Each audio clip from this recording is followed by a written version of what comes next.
तर व्हिडिओमध्ये आपण टाकत आहोत प्लेनचा fifth topic equation of plane passing through the intersection of two plane. म्हणजे दोन प्लेन काय होत आहे, दोन एकमेकांना काय होत आहे, इंटरसेक्ट होत आहे. तर त्याचा वेक्टर फॉर्म आहे आर बार डॉट, कारण दोन प्लेन आहे R bar dot N one bar plus lambda N two bar. म्हणजे पहिल्या वेक्टरचा एन वन बार, दुसऱ्या वेक्टरचा N two bar. R bar dot N one bar plus lambda N two bar is equal to D one plus lambda D two, where D one and D two are the constant. And the Cartesian form आहे आपल्याकडे. Cartesian form आपण त्याच्यावर solve करतो. तो Cartesian form आहे a1x plus b1y plus c1z plus d1 plus lambda into a2x plus b2y plus c2z plus d2 equal to 0. ठीक आहे. त्याच्यातले काही क्वेश्चन घेतले आपण, तर ते तुम्हाला लिहून घ्यायचं आहे. ठीक. तर आज आपण न्यू टॉपिक चालू करतो आहोत प्लेनचा. ठीक आहे. New topic is a equation of plane passing through the intersection of two planes. म्हणजे आता क्वेश्चन जो राहणार आहे त्यामध्ये काय राहणार आहे, दोन प्लेन राहतील, जे दोन प्लेन एकमेकाला काय करणार आहे, इंटरसेक्ट करणार आहे. That is suppose this is the first plane. हा तुमचा फर्स्ट प्लेन आहे आणि हा सपोज तुमचा सेकंड प्लेन आहे. तर हे दोन प्लेन काय होणार आहे, एकमेकाला काय होणार आहे, इंटरसेक्ट होत आहे. म्हणजे हा पॉईंटवर काय इथं या ठिकाणी काय होतं, हे दोन प्लेन इंटरसेक्ट होत आहे. म्हणजे equation of plane passing through the intersection of two plane, म्हणजे दोन्ही प्लेन काय राहणार, एकमेकाला इंटरसेक्ट राहणार. मग त्याबरोबर आपल्याकडे फॉर्म आहे, दोन फॉर्म. त्यामध्ये फर्स्ट फॉर्म कोणता आहे, वेक्टर फॉर्म. वेक्टर फॉर्म काय आपल्याकडे, equation of plane passing through the intersection of plane two प्लेनसाठी तो आहे आपल्याकडे R bar dot N one bar plus lambda N two bar. R bar dot N one bar plus lambda N two bar is equal to D one plus lambda D two. R bar dot N one bar plus lambda N two bar is equal to D one plus lambda D two, wear this D one and D two are constant. This D one and D two are the constant. ठीक आहे. आणि N माहिती आहे तुम्हाला, N बार means काय होते, normal vector. Normal vector मग आता दोन प्लेन आहे, म्हणजे याचा कारण याचा एन हा suppose this is the first vector. Suppose this is the first vector. तर हा झाला इथून काय मिळेल आपल्याला, N one bar and D one मिळेल. इथून आपल्याला मिळेल एन टू बार आणि डी टू मिळणार. ठीक आहे. तर हे लक्षात ठेवायचं. ते एन बार म्हणजेच काय होते, नॉर्मल वेक्टर. तर हा झाला आपल्याला vector form. And then the Cartesian form is number 2.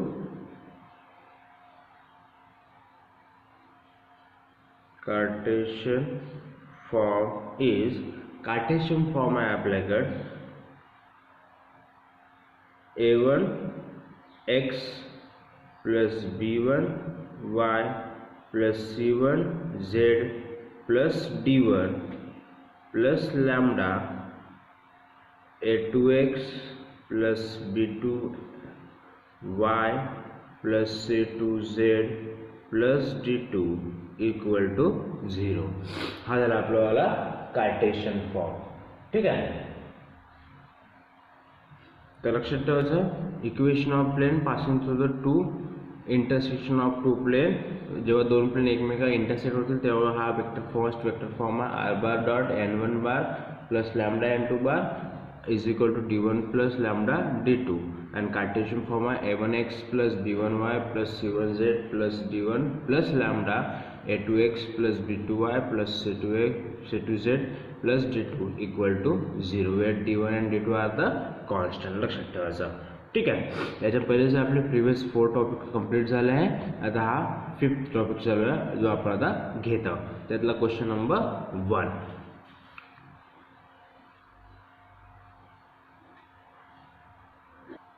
The question number 1 आपल्याला find the equation of plane passing through the intersection of r bar is the first vector and this is the second vector. म्हणजे दोन vector हे काय होतं, intersect होतात. आणि topic कोणती काय दिला, इंटरसेक्शन. इंटरसेक्शन या क्वेश्चन मध्ये हा आपला झाला 5th टॉपिक. कारण फर्स्ट टॉपिक मध्ये आपला होता equation of plane passing equation of plane in normal form. म्हणजे क्वेश्चन मध्ये नॉर्मल शब्द येत आहे, नॉर्मल शब्द आहे का नाही, म्हणजे फर्स्ट टॉपिक नाही. सेकंड टॉपिक होता equation of plane passing through the point and perpendicular to the vector. perpendicular कुठं आला आहे का नाही. थर्ड टॉपिक होता equation of plane passing through the point and parallel to the two vector. Parallel शब्द आला आहे का नाही. फोर्थ टॉपिक होता equation of plane passing through three non collinear 3 points आहे का इथं नाही. फिफ्थ टॉपिक आहे आपला equation of plane passing through the intersection of 2 plane. Intersection शब्द आहे आणि प्लेन किती पाहिजे, 2 आहे, 2 प्लेन, म्हणजे हा फिफ्थ टॉपिक झाला. आणि क्वेश्चन म्हणते इक्वेशन ऑफ प्लेन म्हणला म्हणजे आपल्याला दोन्ही काढावं लागेल, एक वेक्टर फॉर्म पण आहे, एक कार्टेशियन फॉर्म पण. तर आपण सबसे पहिले काढू वेक्टर फॉर्म तर देव फॉर्म. काय वेक्टर फॉर्म लावला आर बार डॉट n1 बार. तर सर्वात पहिला हा कोणते फॉर्म आहे, हा बी वेक्टर फॉर्मच्या सिमिलर आहे. तर आपण याला पहिले कम्पेअर करून घेऊ. तर सर्वात पहिले लिहून घेऊ the vector equation of plane is. Vector equation of plane काय आपल्याकडे R bar dot n1 bar plus lambda n2 bar is equal to d1 plus lambda d2. ठीक आहे. मग आपल्याला कंपेअर करू. सबसे पहिले गिवन काय दिला, द गिवन इज काय R bar dot 2i minus J plus K is equal to किती 6 comparing with therefore R bar dot हा काय आला n1 bar is equal to हा काय घेऊ आपण d1. ठीक आहे. तर R bar dot n1 bar is equal to काय घेऊ आपण d1, म्हणजे हा n1 बार किती आला, n1 बार आला 2i मायनस जे प्लस के आणि d1 किती आहे 6.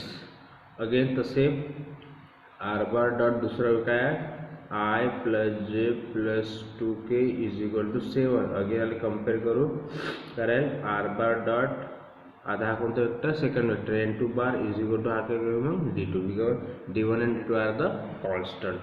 ठीक. ते मग सेम n2 बार किती आला i plus J plus 2k आणि d2 किती आहे आपल्याकडे 7. ठीक आहे. ते व्हॅल्यू पुटअप करू. देअरफॉर आर बार डॉट काय n1 बार किती आहे आपल्याकडे 2i मायनस जे प्लस के प्लस लॅम्बडा n2 बार किती आहे आपल्याकडे i plus J plus 2k. हा झाला आपल्याला R bar dot n1 bar plus lambda n2 bar is equal to d1 किती आहे 6 प्लस लॅम्बडा d2 किती आहे 7. ठीक आहे. हा झाला आपल्याला वेक्टर फॉर्म. देन आपल्याला the Cartesian form is the Cartesian equation of plane is. Cartesian equation of plane is the a1x plus b1y plus c1z plus d1 plus lambda a2x plus b2y plus c2z plus d2 equal to 0. आता जसं a1 b1 c1 म्हणजे ए B C विज काय आहे A B C are the direction ratio of n bar. ठीक आहे. तर A B C are the direction ratio of n bar. Then again A B C आहे म्हणजे दोन ए बी सी आहे म्हणजे आपल्याकडे दोन नॉर्मल वेक्टर पाहिजे. मग आपल्याकडे दोन नॉर्मल वेक्टर आहे का आहे, दोन नॉर्मल वेक्टर आहे आपल्याकडे. तर देअरफॉर a1 कुठून घेऊ आपण n1 बार वरून. a1 किती आहे आपल्याकडे मग पार्ट 2, b1 किती आहे -1, c1 किती आहे 1.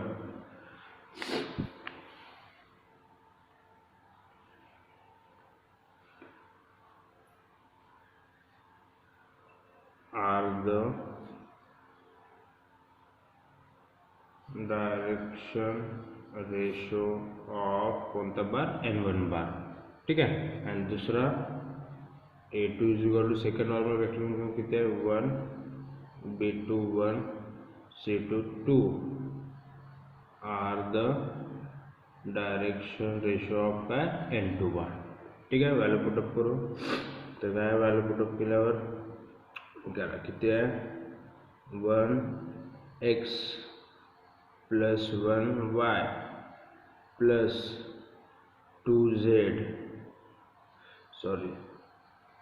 2x minus 1y plus 1z plus d1 किती आहे आपल्याकडे 6 प्लस लॅम्डा a2 किती आहे 1x plus 1y plus 2z plus 7 equal to 0 that is 2x minus y plus z plus 6 plus lambda x plus y plus 2z plus 7 is equal to 0. हा झाला आपल्याला कोणता form Cartesian form. Second question find the equation of plane passing through the intersection. Intersection आला this is the topic of plane is the fifth topic. ठीक आहे then answer सबसे पहिले equation of plain म्हणता म्हणजे आपल्याला वेक्टर फॉर्म पण काढू आणि कार्टेशियन फॉर्म पण काढू. therefore सबसे पहिले the vector form the vector equation of plane is काय आपल्याकडे r bar dot n1 bar plus lambda n2 bar is equal to d1 plus lambda d2. ठीक आहे हा झाला आपल्याला वेक्टर फॉर्म. तर therefore पहिला गिवन काय झालं तर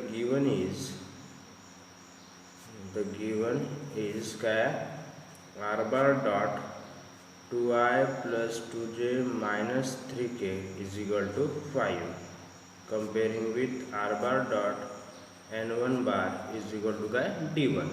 तो therefore n1 बार किती आहे आपल्याकडे 2i plus 2j minus 3k and d1 किती आहे 5. देन अगेन दूसरा कार्ड वेक्टर फॉर्म काय आहे the r bar dot 3i minus 3j plus 5k is equal to किती 5 है.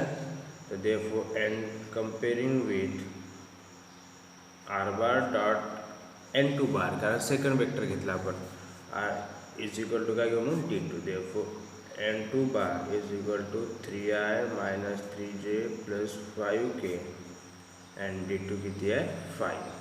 ठीक आहे देन पुटअप करू तर r बार डॉट चला n1 बार किती आहे आपल्याकडे n1 बार आहे आपल्याकडे 2i plus 2j minus 3k plus lambda n2 बार किती आहे आपल्याकडे 3i minus 3j plus 5k is equal d1 किती आहे 5 प्लस लॅम्डा d2 किती आहे 5. ठीक आहे देन ते आपल्याला 5 लॅम्डा पण लिहू शकतो लक्षात ठेवायचा.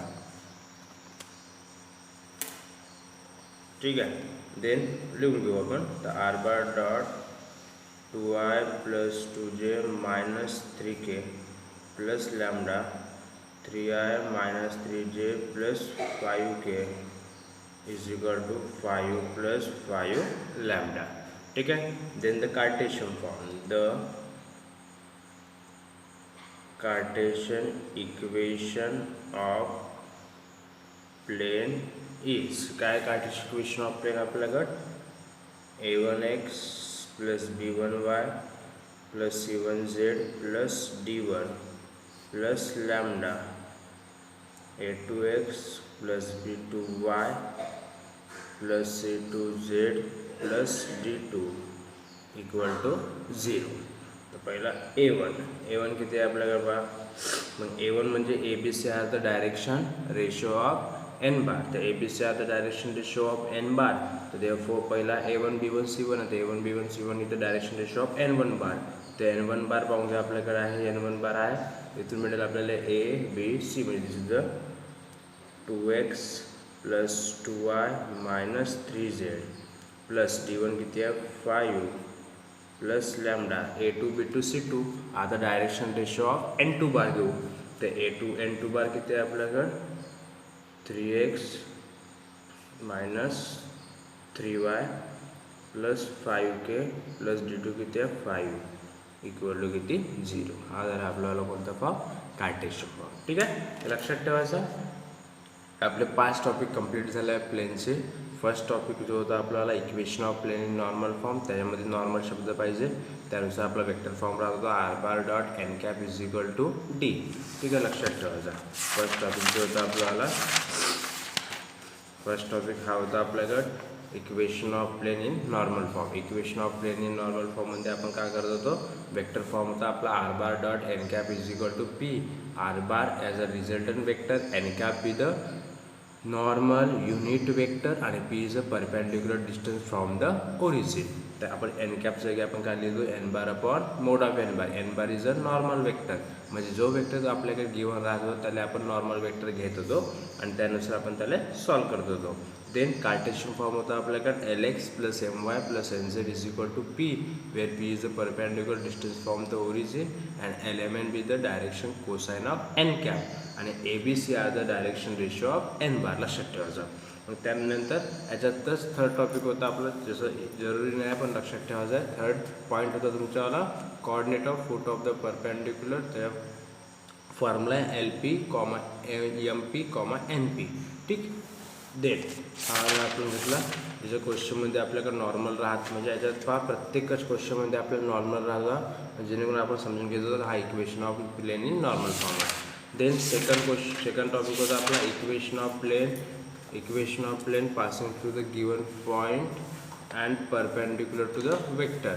ठीक आहे. मग त्याच्यामध्ये आपला वेक्टर फॉर्म आहे R bar dot N bar is equal to A bar dot N bar, म्हणजे जो इक्वेशन ऑफ प्लेन आहे पासिंग थ्रू द पॉईंट, जो पॉईंटमधून पास होतो त्याला आपण ए बार घेतो, म्हणजे ए बार, आणि जो परपेंडिक्युलर वेक्टर आहे तो आपण घेतो एन बार.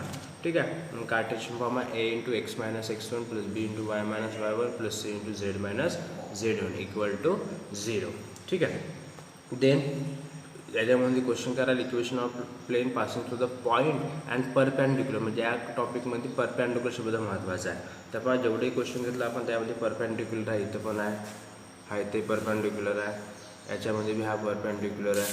ठीक आहे. लक्षात ठेवायचं आहे ह्याच्यात परपेंडिक्युलर, म्हणजे परपेंडिक्युलर शब्द महत्त्वाचा आहे. देन नेक्स्ट टॉपिक होता आपला equation of plane passing through the point and parallel to the two vector. Parallel शब्द याच्यामध्ये पॅरलल शब्द महत्त्वाचा आहे. Parallel to the two vector, this third topic is similar to the second topic. Then तोच vector form आपण वापरतो R bar dot N bar is equal to A bar dot N bar. पण जो parallel to vector आहे त्याला आपण घेतो B bar and C बार, कारण ज्या इक्वेशनमधून पास होतो ह्याला आपला ए बार, आणि ज्या इक्वेशनमधून पास होत नाही आहे, जे पॅरलल दोन लाईन त्याला आपण घेतो B bar and C bar. तर देअरफॉर त्याला आपण सॉल्व करतो क्रॉस प्रोडक्ट, म्हणजे एन बारच्या जागी आपण रिप्लेस करतो बी बार क्रॉस सी बार. आणि क्रॉस प्रोडक्ट सॉल्व बाय डिटर्मिनंटचा ऑर्डर किती राहते 3. ठीक आहे. पण फर्स्ट रोगा राहील आय सी के, त्यानुसार आपण त्याला सॉल्व केलं. आणि then Cartesian form similar to the second topic. पण इथं बी क्वेश्चनमध्ये पॅरलल आहे, याच्यातही पॅरलल आहे. ठीक. हा न्यू पॅटर्नचा आहे क्वेश्चन आहे जो आपण थर्ड टॉपिकमध्ये शिकत आहोत. The vector equation of plane is find the vector equation of plane and this is the R bar. इथं 3 वेक्टर दिले, म्हणून आपल्याला कम्पेअर डायरेक्ट करता R bar is equal to A bar plus lambda B bar plus mu C bar, म्हणजे A बार मिळाला, B bar मिळाला आणि C बार मिळाला. 3 वेक्टर झाले. मग आता हा 3 वेक्टर झाले, मग आपलं equation of plane passing to the point and parallel to to vector झाले. मग त्यानुसार आपण तो फॉर्म्युला यूज करत आहोत. ठीक आहे. ते फोर्थ टॉपिक आहे आपल्याकडं equation of plane passing through 3 non collinear point. आता नॉन कोलिनियर पॉईंट आहे, म्हणजे 3 पॉईंट तुमच्याकडे दिले राहतील. ते 3 पॉईंटला आपल्याला घ्यायचं. त्या वेक्टर फॉर्म आहे आपला R bar minus A bar dot A B bar cross B C bar. तर this is also similar to the second and third topic, but formula थोडं चेंज होतं, लक्षात ठेवायचा. तर इथे 3 पॉईंट दिले राहतील, तेव्हा 1 2 3 आहे. इथं पण 1 2 3 म्हणजे 3 पॉईंट दिले आहे. ठीक आहे. अँड आता जो आपण टॉपिक घेतला equation of plane passing through the intersection, म्हणजे इथे शब्द कोणता महत्त्वाचा आहे, इंटरसेक्शन. तर इंटरसेक्शन आहे. त्या वेक्टर फॉर्म आहे आपल्याकडं. त्याचा वेक्टर फॉर्म आहे R bar dot N one bar plus lambda N two bar is equal to D1 plus lambda D2.